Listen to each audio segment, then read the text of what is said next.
प्रभु जीशु ख्रीष्ट अति बहुमूल्य नाम संपर्क इंडिया द्वारा प्रस्तुत कार्यक्रम नुआ सकाळ आसर आज अध्याय में आपण स्वागत जनाए। प्रभु आपण प्रत्येक को बाहुल्य रूपे आशीर्वाद करंतु। आज जो प्रसंग में प्रभु वाक्य आलोचना करवा, आलोच्य प्रसंग होछि हृदयर बोझ। हृदयर बोझ मु जाने ना जे आपण हृदय कौन बोझ अच्छी। बाइबल आम किसी लोक मान विषय देखा से हृदय बोझ कौन थी। प्रथम आम जीशु विषय देखा माथ्यू 9 पर्व तार 36 पद। आ लोक समूह को देखी सेमान प्रति से दयारे विगलित हेले। सेमाने अरक्षक मेष परी दुर्दशाग्रस्त छिन्न भिन्न थिले। प्रभुंकर हृदय कहीं विगलित होउछि, से कहीं दयारे विगलित होउछंती जे लोक माने अरक्षक मेष परी दुर्दशाग्रस्त छिन्न भिन्न अछंती। आप जो देखिए 35 पद कौन लिखा जाउछि, एथि जीशु सेमान को समाज गृह समूह शिक्षा दे राज्यर सुसमाचार घोषणा करी एवं समस्त प्रकार रोग और समस्त प्रकार पीड़ा सुस्थ करी समुदाय नगर पुणी ग्राम गुड़िक भ्रमण करने को लगिले। लिखा अच्छी प्रथम शिक्षा, तापर सुसमाचार प्रचार, तापर सुस्थ। प्रभु जीशु कौन कले? शिक्षा देले, सुसमाचार घोषणा कले, तापरे रोग सुस्थ कले। रोग सुस्थ करने प्रथम नुहे, रोग सुस्थ करने द्वितीय तृतीय आसे। तो प्रभु जीशु ख्रीष्ट एसबू कार्य कला से लोक मान को देखुंती एमाने छिन्न भिन्न अछंती आउ दुर्दशाग्रस्त अछंती। एइटा देखी प्रभु जीशु ख्रीष्ट विचलित होछंती। एइटा हृदयर बोझ। मोर प्रिय भाई भौणी माने आम चतुर्पार्श्व अनेक लोक माने अछंती जेमने एबे पर्यंत प्रभुकर परिचय पाई नांती। एणे तेणे धावमान होछंती, दौड़ी बुलुछंती, दौड़ानी बुलुछंती, किंतु सेमानंकु सत विषय कहिबा पे केही नांती। आम देशर असंख्य जनता एबे पर्यंत एपटे सेपटे दौड़ानी बुलुछंती, केही सेमानंकु कहिबा वाला नहीं।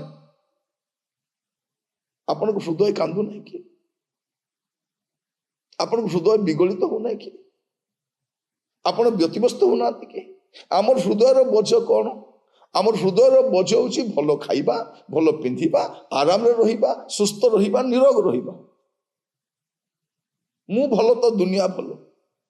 माने आपण भल हेले दुनिया भल हबने, दुनिया भल नहीं।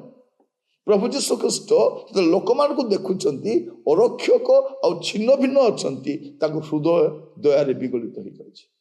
एटा हृदयर बोझ। आपण पाउलों को विषय देखन, रोमियो तारो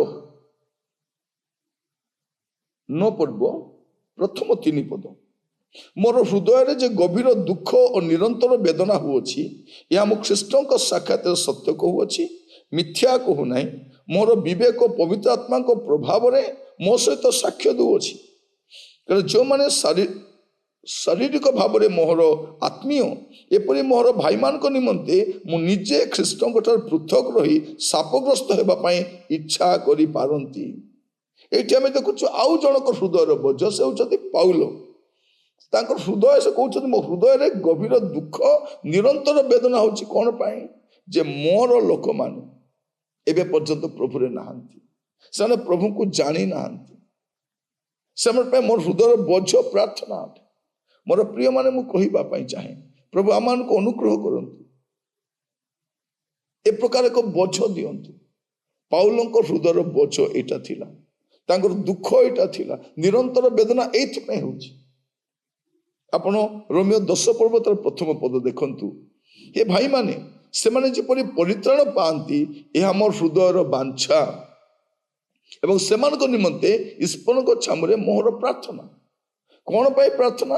ସେମାନେ ଯେପରି ପରିତ୍ରାଣ ପାଆନ୍ତି, ସେମାନେ ଯେପରି ଉଦ୍ଧାର ପାଆନ୍ତି, ଏଇଟା ମୋର ପ୍ରାର୍ଥନା।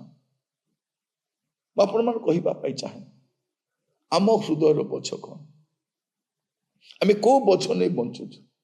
ମୋର ପ୍ରିୟ ମାନେ, ଆଜି ଗୋଟେ ଖ୍ରୀଷ୍ଟିଆନ ତାର ହୃଦୟର ବୋଝ କଣ ତାହା ଆମେ ଧ୍ୟାନ କରୁଛୁ। ଆପଣ ଯଦି ଦେଖିବେ ଯାତ୍ରା ପୁସ୍ତକ ତାର 33 ଅଧ୍ୟାୟ, ତାର ଯାତ୍ରା ପୁସ୍ତକ ଆମେ ତାର 32 ଅଧ୍ୟାୟ ଦେଖିବା, ଯଦି 32 ଅଧ୍ୟାୟ ତାର 32 ପଦରେ, ପୁଣି ଏବେ ତୁମେ ଯେବେ ସେମାନଙ୍କ ପାପ କ୍ଷମା କରିବ, ଯେବେ ନ କରିବ ତେବେ ମୁଁ ବିନୟ କରୁଅଛି, ତୁମ୍ଭର ଲିଖିତ ପୁସ୍ତକରୁ ମୋହର ନାମ କାଟି ପକାଅ। ମାନେ ଭାବି ଦେଖନ୍ତୁ କେମିତିକା ପ୍ରାର୍ଥନା ଏଇଟା, କେମିତିକା ପ୍ରାର୍ଥନା ଏଇଟା। ମୋର ପ୍ରିୟ ମାନେ, ମଶାଙ୍କର ପ୍ରାର୍ଥନା ଦେଖନ୍ତୁ, ପ୍ରଭୁ ଏମାନଙ୍କୁ କ୍ଷମା କର, ସେମାନଙ୍କୁ ରକ୍ଷା କର। ସେମାନେ ଭୁଲ କାମ କରିଛନ୍ତି, ଅଜ୍ଞାନପଣରେ କରିଛନ୍ତି ବା ଜାଣି ଜାଣି କରିଛନ୍ତି, ଭୁଲ କରିଛନ୍ତି, ପ୍ରଭୁ ଦୟାକରି କ୍ଷମା କର। ଏଇଟା ତାଙ୍କର ହୃଦୟର ବୋଝ। ଯଦି କ୍ଷମା କରିବ ନାହିଁ, ମୋର ନାମ ସେ ପୁସ୍ତକରୁ କାଟି ପକାଅ।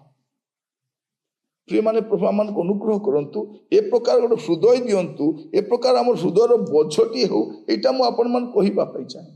ଗୀତ ସଂହିତା 119 ଦେଖିବେ, 119ର 136, 119ର 136 ଦେଖିବେ।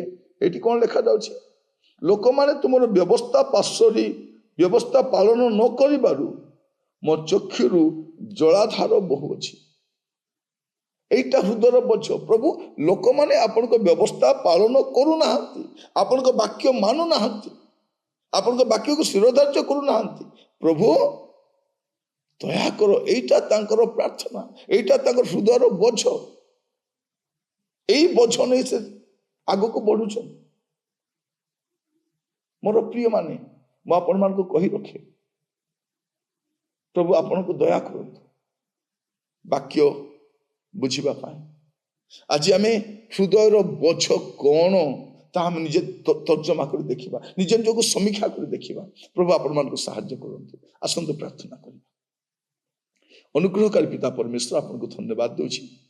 ପ୍ରଭୁ, ଆମର ହୃଦୟର ବୋଝ କଣ ତାହା ସମୀକ୍ଷା କରିବାକୁ ଦେଇଥିବାରୁ ଧନ୍ୟବାଦ ଦିଏ। ପ୍ରତ୍ୟେକଙ୍କୁ ଆପଣଙ୍କ ବଳବନ୍ତ ହସ୍ତ ରଖିଲି, ଆପଣଙ୍କ ଦୟା ଗୁଣରେ କଢ଼େଇ ନିଅନ୍ତୁ। ପ୍ରତ୍ୟେକଙ୍କୁ ଆଶୀର୍ବାଦ କରନ୍ତୁ, ସହିତ ରହି ମହିମା ପ୍ରକାଶ କରନ୍ତୁ। ପ୍ରାର୍ଥନା ମୋର ପ୍ରାଣର ପ୍ରିୟ ଯୀଶୁଙ୍କ ନାମରେ ମାଗିଲି, ଆମେନ୍। ପ୍ରଭୁ ଆପଣମାନଙ୍କୁ ପ୍ରତ୍ୟେକଙ୍କୁ ବାହୁଲ୍ୟ ରୂପେ ଆଶୀର୍ବାଦ କରନ୍ତୁ। ପ୍ରଭୁ ଅନୁଗ୍ରହ କଲେ ଆସନ୍ତାକାଲି ନୂଆ ଅଧ୍ୟାୟରେ ଜଡ଼ିତ ହେବା। ବିଦାୟ ଦିଅନ୍ତୁ। ନମସ୍କାର।